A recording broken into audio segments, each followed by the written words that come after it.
E na mesma medida que só falam o lado ruim de ser mãe e pai, só falam o lado lindo de você fazer um aborto. Entendeu? É lindo fazer um aborto. É lindo pra mulher. É um botão que você aperta e o nascituro desaparece. Então ninguém fala, em nenhuma discussão que você entrar, projeto de lei sobre legalização do aborto, você vai ver uma feminista falando sobre os impactos físicos e psicológicos de uma mulher que provoca um aborto. Eu acho louco, porque assim, procedimentos normais, procedimento normal, você vai fazer tirar uma pedra no rim, laser no rim. O cara fala, ó, pode acontecer isso, aquilo. Não, assina um termo que tem risco, mas aborto não, nenhum, zero. Não, cara, chega lá, aperta um botão, desaparece. Cortar a unha é mais difícil, né? Sim. Parece, né? E existe, assim, eu já vivi essas duas experiências, assim, é claro, né? De acompanhar partos. Eu falo que existe algo muito sagrado, e eu consigo até, como uma boa sanguínea, que consegue até... Cara, a gente tá em 3 sanguíneos aqui. Vamos bater o limite do podcast. Não, eu consigo entrar. A maior assim, cota de sanguíneo do podcast, certeza. Entrei dentro de uma sala que teve uma sala de parto.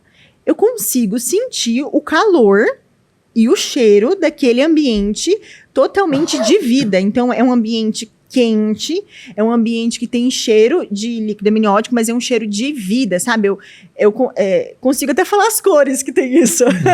É amarelo, é vermelho, são cores vivas, assim. Eu consigo entrar e ser inebriada por aquilo. E muitas pessoas que trabalham com parto falam isso. Eu entro e eu sinto algo incrível, assim. Nesse ambiente que o bebê tá no colo da mãe, enfim.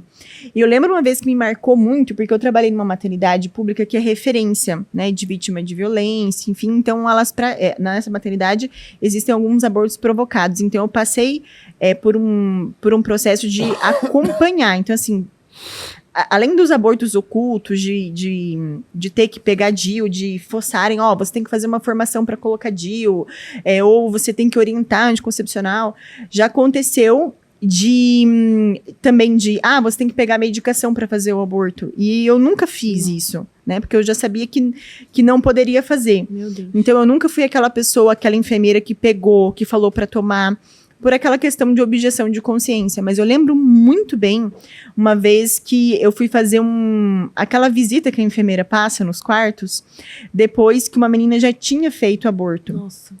Gente, totalmente diferente, contraditório com esse ambiente que eu acabei de falar do parto. Eu abri a porta, primeiro que estava escuro, e tanto ela quanto a mãe não queriam que ligasse a luz. Eu disse, vou ligar. Não quero que ligue a luz. Elas, assim, com um rosto muito triste, assim, e um ambiente pesado. A menina, era uma menina, ela estava derrotada. Nossa. Sabe, assim, parecendo que alguém tinha batido nela, assim, porque ela não conseguiu nem me olhar, não consegui nem virar ela para examinar. Ela, sabe, triste, depressiva, um ambiente frio, um ambiente azul, assim, né? Para baixo, preto, negro, assim.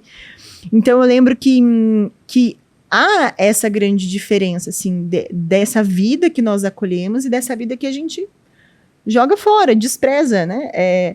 E eu fico pensando, assim, existe muito essa ideia de que, mas existem alguns casos, e o caso em que a mãe foi, né, violentada, como nesse caso, né, foi violentada, como que a criança vai nascer? Ela vai olhar para a criança, vai que nasce com a cara do agressor, enfim, tem toda essa questão, né?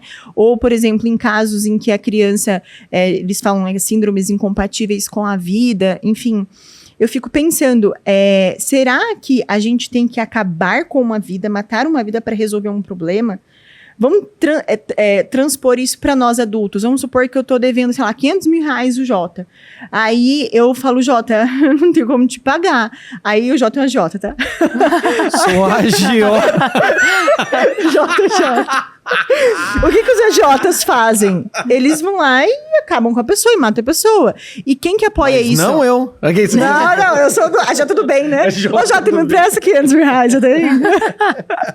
Então, assim... Então, tipo assim, ninguém vai falar, não, isso é algo que tem que se fazer, né? Resolver um problema, acabar com uma vida em detrimento de um problema, né? Isso é algo que ninguém vai apoiar, né?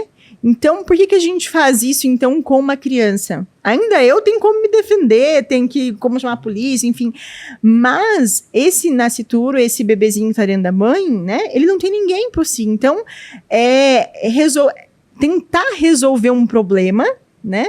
Acabando com uma vida. Na verdade, a gente acabou de falar, não é um problema que se resolve. Existem outros problemas que vão se desdobrando a partir daí. É aquela... Como é que um dia eu li, né? Punir o filho pelo erro de um pai, né? Então, assim, esse exemplo que você falou, imagine... Já, tô te devendo, então tá bom. Então, você olhasse e falasse, não, tô com esse problema, mas leva aqui um filho, pode levar. Entendeu? Sim, gente, eu já escutei todo tipo entende? de argumento. É esse tipo de coisa, assim, sabe? Do tipo, então leva o filho.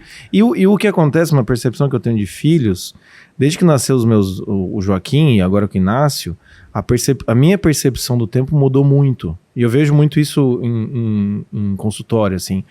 As famílias que não têm o desejo de ter filhos, porque tem as famílias que têm o desejo, mas não têm. Essas estão vivendo num certo tipo de tempo que é muito diferente da família que não quer ter. A família que não quer ter filhos, né? O casal, no final das contas, né? Família. O casal, em grande parte das vezes, a percepção que me dá, eles ficam meio que girando em volta de si. Uhum.